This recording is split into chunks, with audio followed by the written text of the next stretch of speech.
Data Center 4.0, the future of the digital ecosystem. In this podcast series from DigitalCentre, data center leader, expert and APAC-based marketeer Omer Wilson will be in conversation with technology and industry experts on the future of the data center and the wider ecosystem. Today's tech-fueled transformation era is putting traditional data centers under unprecedented pressure. This pressure is coming from businesses, users and consumers from every physical, virtual and cloud-centric angle. What does the future hold for the data center? Hello everyone and welcome again to another DigitalCentre podcast recording. As always, we hope you're keeping safe and keeping well wherever in the world you're connecting from. We've got another great show for you today with another great guest, a guest that we have had previously, actually a number of months ago. So it's going to be an interesting look back on some of the predictions and thoughts we shared in that call, and how we're looking now as we hit the middle of 2021 as time just seems to be constantly speeding up. So we're joined by Peter van Bergel, the CEO of Amzix. Peter, great to have you on the show again. Thank you, Omar, and always a pleasure to be here. So thank you for having me. Always great to have you. And let's get right into it. I think the last time we spoke, Peter, we were sort of in the middle, let's say, of this global situation we're all going through, and we made a few predictions there, which I thought was very interesting. Obviously, given your key part of the industry. As Amzix, as you see, internet usage, some of the key gateways in Europe, Amsterdam, amongst many others globally, I know that Amzix is active in. And we tried to look at what would be permanent and what would go back to normal. So let's start with how well we may have predicted things, wherever you want to start. But we sort of made a few points I recorded then about event travel becoming much less intensive, about working from home being here to stay. And then, the economic, obviously, fallout and how the recovery may be. So maybe from your perspective, how do you think you see things progressing from where you're sitting? Yeah, last time we indeed talked about these topics, and I don't want to. I want to be careful in how well we are in predicting, because before you know it, you're going to believe in yourself. Very good at it, but still, we talked about it in terms of sort of having a front seat row to specifically the working from home change and people being literally locked down because of all the lockdown measures being put in place by governments. And that's one of the predictions, I think, which was obvious, but is probably gonna stay. The working from home, that is, in the sense that we still see that many people do work from home, and even in industries where remote working, I'll call it, was not as accepted, have had to accept it and are now seeing some of the benefits of that as well. So specifically if I think or look at the Netherlands to start with, there's this long-term debate about work-life balance, and it's probably true in every other country in the world. And although it was also challenging to work from home as maybe a couple and having small children and even doing some homeschooling and all of these things. Now, while schools are being back open again and some of the people can go back into the office, I think many people are also starting to see the benefit of being able to balance better. Less time travel to the office, for example, but also being able to maybe do work from home that is about production or administration. And if it's more creative and you need to work as a team, then it's more likely that you would go into the office and work together with your colleagues. So working from home, I think, is going to stay, but it's going to be more of a hybrid. Many organizations I talk to, also in trying to update our own policies and procedures about remote working, are all going into this hybrid model. So they will allow people to work from home more, but we'll still need people to come to the office. And I think also to add to that finally is that I call this the social lubricant. I'm not sure if that's a pertinent term in English, but you're missing this social interaction, right? Looking and talking through a screen all the time is just less socially engaging than it is when you're together in a room. And I've had a number of sessions now of late with people in the room, and you just feel much more efficient. You get much better results. And it's just a joy to be together again with a number of people and be in a creative process. But if it's about more administrative, then hey, it's perfectly fine to work from home and be much more productive, because you can be focused and be less distracted by others in that sense. So I think that's one that's going to stay, working from home. Yeah, I'd agree with that as well. And sort of a little bit tied to that, and I think it ties nicely into some of the other questions we're going to come on to. How do you feel? I know we discussed it back then and you gave some great insights. How has the infrastructure coped? You know, it seemed like it was doing fine then. Is the increased trend continuing, and is the infrastructure still coping as far as you can see, both within, you know, Europe and other regions where you're present and active? There's two parts to that answer, I would say. One is the, if I can call it sort of the core or the backbone type infrastructure of which we're both a part. And I think we've been able to cope quite well also because typically by design, there is a lot of overcapacity in the network to actually deal with peaks. So when this thing hit us, like we discussed last time, all of us were dealing with it quite well. And of course, a lot of investments have since gone in to continue to upgrade that infrastructure. I do, however, also see that in some parts of the world and even some countries in Europe, the density of the infrastructure, specifically to the home or to the office, is much less than, for example, we're a Dutch company, and in the Netherlands it is very dense. But in some other countries in Europe, it is less, and therefore, when you are talking to people in a Zoom or a team meeting or whatever, and they're working from home, that I'm finding that sometimes the quality is less. So there's a lot of investment still needed in this increasing the density of the network in more rural areas or sometimes even smaller cities. So yes, on the one hand, I think the industry has been able to cope with the increase quite well. But when it comes to more to the home and to the office type connectivity, there are parts of the world that are still struggling simply because they are behind on investing in that type of infrastructure. But that's, of course, also a great opportunity for those areas in the world, because I think everybody is now convinced of the fact that there is a clear need to have a good, solid infrastructure in this ever-increasing digital world. Makes a lot of sense.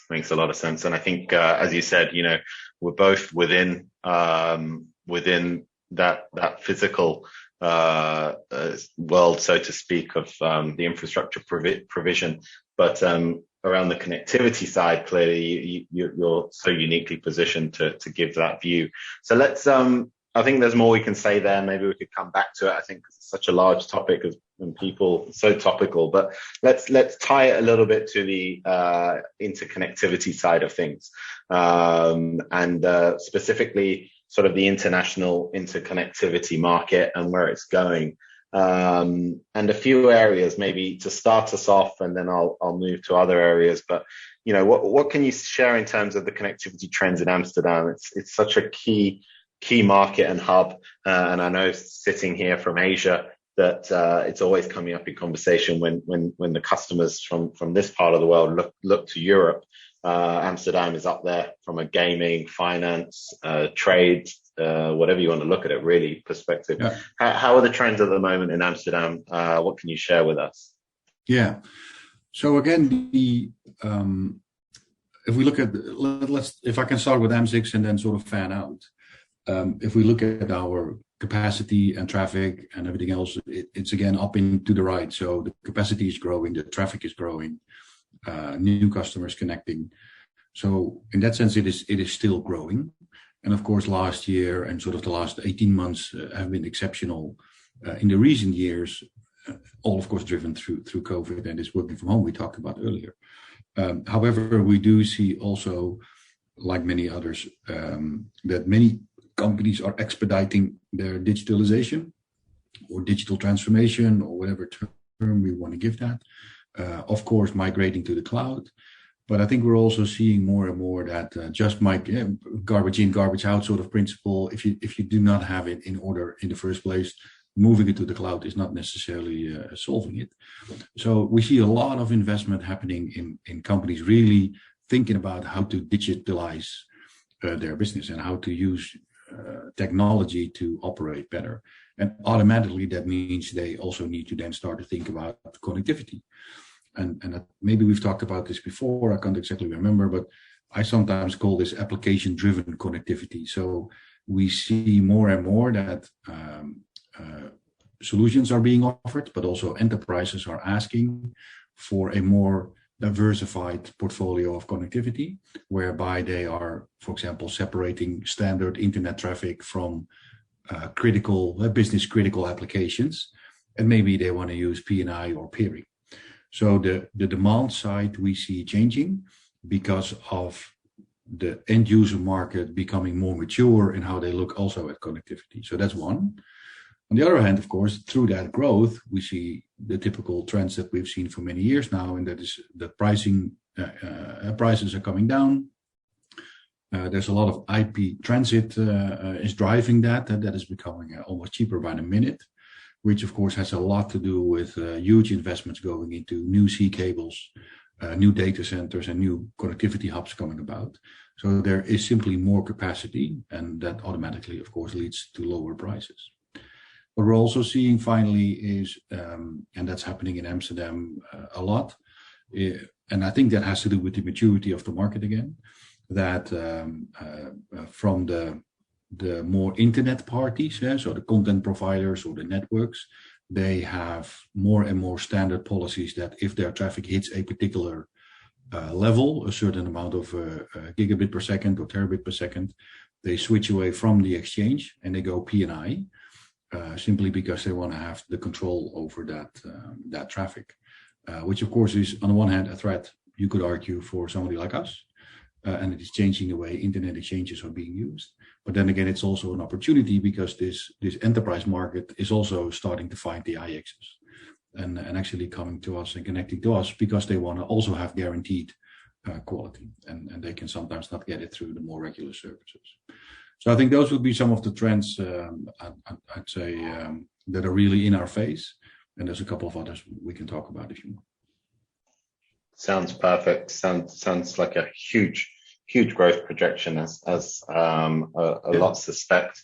And if we take that from Amsterdam to the world, then I know there's multiple areas, but is there any that are coming forward for you in terms of growth hotspots, both maybe from a metro perspective and also from a maybe country by country or sub-region perspective?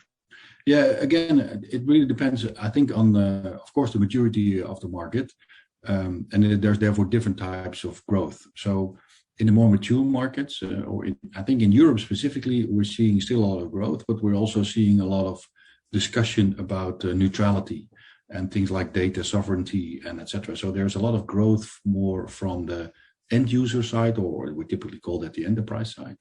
And therefore, the traditional markets like the flap countries, Amsterdam, Frankfurt, London, etc., are going to grow. But in Europe, we're also seeing a trend where there's more, with all due respect, sort of secondary connectivity hubs, but they're quickly becoming primary as well. Dublin, for example, a lot of data centers being built. Marseille, of course, is an obvious one. But we're also starting to see others like Sofia coming up and really growing. And that's partially because, as you probably know, in Amsterdam, we have some challenges about power and space. So it's hard for data centers to project new capacity in the coming years. So there's the growth is slightly different than in some of the other hotspots. And more traditionally, so if we look at interconnectivity more traditionally, then we see Southeast Asia, of course, grow very rapidly. But I think you probably can talk about that in a bit more detail than I can currently. But what we're seeing and very active with is also the Middle East. We have a partnership there in Bahrain with Batelco, and Manama IX is currently the fastest growing internet exchange in the Middle East. But it is also our second largest internet exchange within 18 months after starting it. And in parallel, we're in discussion in a number of countries in the Middle East where multiple countries are investing in data centers, in sea cables, in landing, but therefore also looking at internet exchanges to help them create the connectivity. So the Middle East, I would say, Southeast Asia, specifically also because that's growing very rapidly. A lot of investments going in. And then the other part is South America or Southern America, the continent. Brazil is on fire, also again because of data center and sea cable investments, but we're quickly seeing that expand also into countries like Argentina, Chile, etc. So yeah, there's a lot happening globally, and those would be some of the hotspots I would want to call out. Excellent. Yeah, I mean, from a Asia perspective, I think people won't be surprised to hear the key areas we're looking at in terms of current trends. China continues, the Chinese metros, vast growth from Shanghai down to the Shenzhen and into Hong Kong. Hong Kong, interestingly, is very much keeping its own. We're on target to open our second data center there last in the year, and from our perspective, we haven't seen any dip in demand, interestingly, and probably the opposite, interestingly, as it continues to be this gateway in and out of China, interestingly. Yeah. So it's a key area. I know AMS-IX is probably similar for yourselves. I know you also look at Hong Kong and that region as one of the growth connectivity regions, and down to ASEAN and Singapore, obviously. Yeah. That's continuing to hold its own, and that whole region in terms of the surrounding countries driving that growth, and India. India is not letting up steam. Obviously, sadly at the moment, and hopefully not much longer, going through a very difficult COVID spell as a country, but the projected growth and demand, unserviced demand for digital infrastructure there from a global perspective is so big. From Mumbai and then Chennai and Delhi, there's all these Bangalore, there's all these different regions once you sort of dig a little deeper there. So all of those are important for us, and probably not too dissimilar, Peter, to what you're seeing from a European perspective looking into Asia. No, absolutely. As you said, we are based in Hong Kong as well, together with a partner HCC, and it's at least stable, if not growing as well. Even though of course there's quite some significant change in Hong Kong. We are looking at other parts of Southeast Asia to open up new facilities too, because of the growth being there. And in India specifically, we work together with the CIFI. That's our partner on the ground there. We are currently indeed in Mumbai, but we are expanding into Kolkata, Hyderabad, Chennai, and Noida in the coming months. Again, as you said, we're waiting for. All the plans are ready, but it's a bit tricky with the situation on the ground and how they are. They're fighting COVID. But yeah, we're seeing exactly the same, and hence our expansion into those areas. Yeah. Excellent, and that ties very nicely to my last question, really, which is maybe digging a bit deeper into the AMS-IX strategy. To innovate, optimize, and grow. And you tied a little bit there, which is I think really good for the listeners to understand, is some of the international expansions and different innovation. I remember last call you took us through some of the more future view areas you're looking at as AMS-IX, which is always really interesting to me. And obviously as DigitalCentre, we want to have this future view. So anything you can share on the strategy, international growth, and innovation would be fabulous. Yeah. So I already touched, of course, on India. So we're expanding there. We have signed a number of sites that we have already communicated with Egypt Telecom is one, but also with SBS in Uzbekistan, which is also a challenging but interesting one. And I think it speaks to two parts of our strategy. So yes, we want to expand internationally. But it's not about AM6 always going in first, or it has to be an AM6 exchange. So in many of these cases, we're actually partnering with local partners on the ground. And it really fits to our vision or sort of mission statements that we created, is that we want to help build better societies by building better internet and connecting anything and everyone. But we're not the experts on the ground typically. We're a Dutch company, although we're very international in structure and the people we have on board. But we really want to partner with people on the ground because they know the market better than we do. So that's where this IX as a service service comes in, where we provide a lot of our knowledge and experience, and then partner with people on the ground that help us with the go-to-market and sometimes the marketing and the sales. So I talked about India, I talked about the Middle East. We've also, like I said, signed in Uzbekistan, but we're also expanding into Belgium with our partner Kevlinks there. And this is one of those sort of second-tier type approaches where there's a bit more space available and power and etc. So it's a bit easier to get into. But we're actually also expanding in the Netherlands. So we mainly, of course, have our POPs in Amsterdam, but we're also looking at other parts of the Netherlands to expand, again, because of density, but also we really truly see a growth opportunity there with some of our partners. So those are some of the things I can talk about, and there's more in the pipeline. Like I said, specifically in the Middle East, Southeast Asia, but also we're looking at Southern America. And like I said, it sort of ties to the innovation and the growth bit. They tie together because of the approach we're taking, I think, one.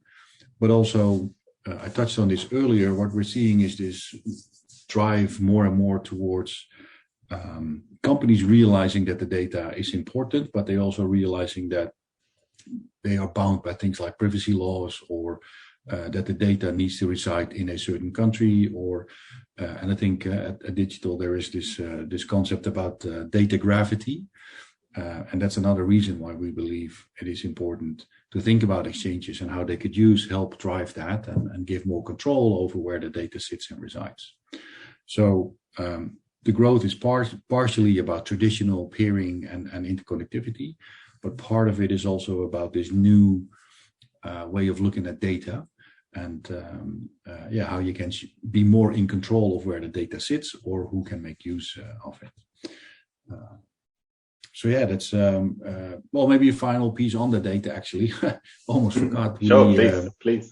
Yeah, we signed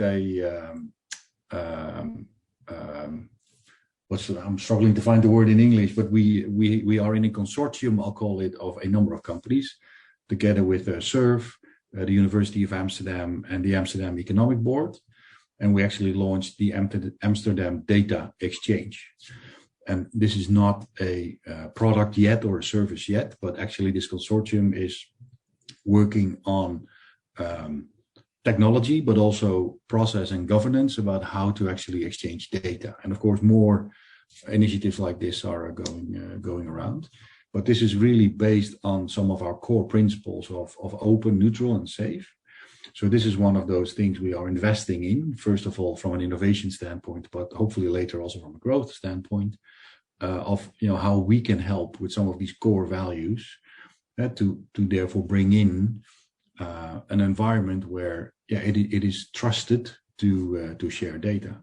And some of the use cases you could think of is, of course, healthcare always comes up, but it's a very complex one and maybe the most difficult to break. But also think of the airline industry is always a good one too, right? If a plane lands, there's gigabits of telemetry data. Is that data owned by the airline, or is it owned by Boeing or Airbus or the manufacturer of the plane? And what we are trying to figure out is, well, it's not so much about ownership probably, but it is about how can you agree a set of rules whereby you can actually share the data without having to have a fight over who owns it. So it's that sort of thing that we are investing in, where we see a lot of opportunity also for growth. Very excited about it, of course. I can talk for hours, but I'll stop. Very interesting. Yeah, and especially on the the data exchange, I think that's going to have global implications. I think many different regions could follow or will be looking at that, because I know, as you alluded to at the start, Peter, Europe is very much taking a lead on that data protection side, right? In terms of data, both sovereignty and also the Yes. protection of data and the right use of it. So I think that sort of activity from Amsterdam and yourselves and that consortium, we'd love to hear more. And as you're able to share more, let's make sure to put it on your DigitalCentre page and make sure to communicate it to listeners so they can track the progress. Yeah, we'll do. Excellent. Well, I think we're at the just approaching 25, 30 minutes. I think it's never enough, Peter, with yourself and AMSIX. So we'll be inviting you back again. Maybe we'll make a tentative date for the back end of the year where we can look back again, hopefully from an even better place. Globally, we'll be in an even nicer position. Fingers crossed, touch wood, and we'll be able to look back and see how things have progressed, and definitely love to dig deeper in terms of the data exchange, this consortium and this activity that you're going into, because I think there's, as I said, a lot of global people that would love to see how that progresses.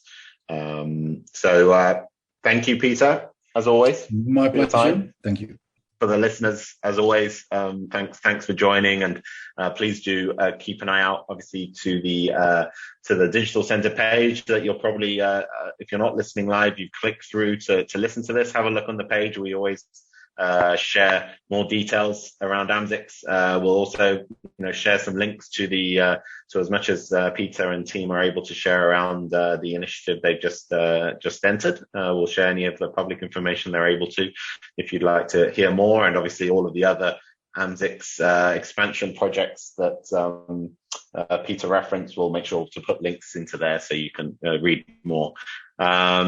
Please continue to keep an eye out on our schedule and our plans for the next call. There'll be plenty more in the schedule for this year, so a lot more guests and content. Thank you as always for listening, taking time out of your busy schedules. Please continue to stay safe, stay happy, and be well with your families, and listen and stay connected with us. Thank you and goodbye.